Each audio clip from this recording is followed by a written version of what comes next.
So a wise man once said, never take a position that has a title but doesn't come with the supreme authority that comes with that title.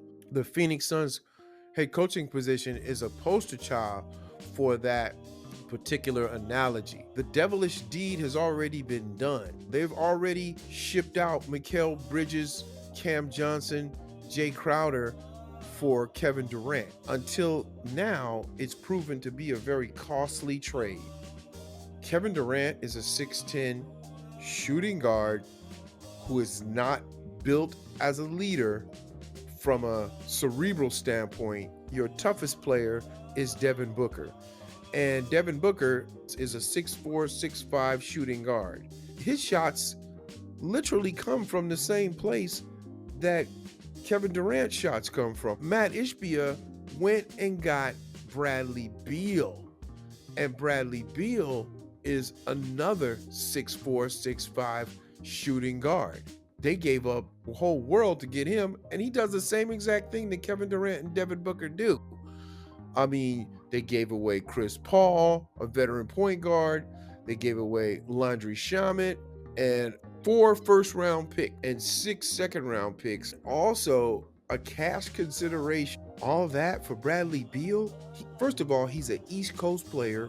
They're probably still trying to get him acclimated to being on the West Coast. Let's just face it, it's all these guys, Devin Booker, Bradley Beal, Kevin Durant, they all shoot the same shots. They all get their shots from the same. There is no enforcer. There is no rim protector. Yusuf Nurkic is not your guy. Draymond Green knocked him upside the head.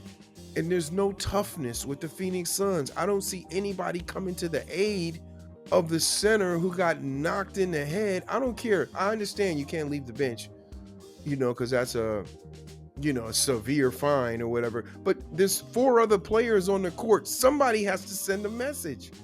They did the same thing to Devin Booker. Dallas did the same thing to Devin Booker 2 or 3 years ago, knocked him out of the air. The only person that would have retaliated at all was Jay Crowder, but he was on the bench, so he couldn't leave the bench. But there's never been a response for the violent aggression that the way that other NBA teams feel about the Phoenix Suns. There's no enforcer, there's no rim protector, there's no presence. And you cannot win in the NBA without some kind of inside presence. I understand that it's a positionless league now, but I also know that there are players that are considered rim protectors in this league. The Rudy Goberts, Joel Embiid, Anthony Davis, Miles Turner. These guys have to be dealt with.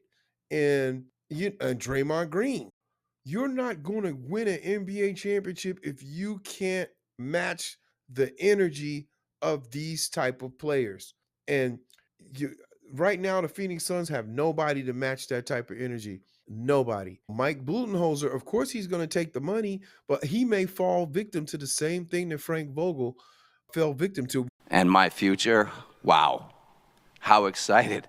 It's crazy. It's freaking exciting. You're not expecting Josh Okogie and Royce O'Neal to all of a sudden turn into all-star players. No, it's not going to happen. They gave Isaiah Thomas they extended his 10-day contract over the end of the season. I don't know if that was done because he's a great guy. I love Isaiah Thomas, but he's fucking 5'9", and he gets his shots the same place that Kevin Durant gets his shots, Booker gets his shots, Bradley Beal gets his shots. They get their shots from the same place. What is the Phoenix Suns doing? I'm dumbfounded to try to figure this out. Ish Wainwright, he's good. He's a good role player on a great team, but none of these guys are NBA quality playoff precision guys. Thaddeus Young, I'd love Thaddeus Young if he played on I like these guys. Mason Plumlee, I like these guys, but they're great role players on a championship team. They're not championship starters, 40 minutes a game starters. They're not going to compete against the Anthony Davises, the Jokers, and the Joel Embiids of the world for 40 minutes in an NBA game. They're not going to do that. So, the Suns need a presence. It won't happen with all these shooting guards on the court with no inside out. It's just not going to happen. And, maybe Budenholzer, I mean, I don't know, maybe he just come out here for the bag. I think the coaches, I hate to say this, but maybe the coaches just keep coming out here for the bag. I want to start with a thank you to Matt Ishbia, the owner of the Phoenix Suns. His passion and commitment for winning has been off the charts. He has been beyond impressive. He's a big reason why I wanted this job, why I've targeted it, come after it. I just couldn't be more excited about working with Matt. Ishbia is pretty creative. I mean, his business background was what it is, and he came out slinging. But Bradley Beal, don't get me. I like Bradley Beal, but he's a good player on a championship team. He cannot take you to the promised land.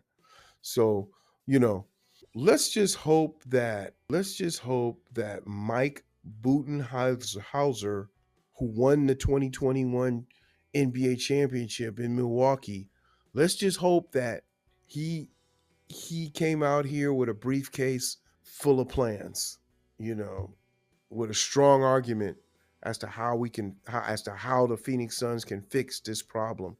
But that trade that brought Kevin Durant here and shipped away Cam Johnson and Mikal Bridges, it's rippling to now. Now Mikal Bridges done went to New York now, so you don't know how to use him. I'll show you how to use him. We're still searching for a silver lining in Phoenix, in the land of the sun.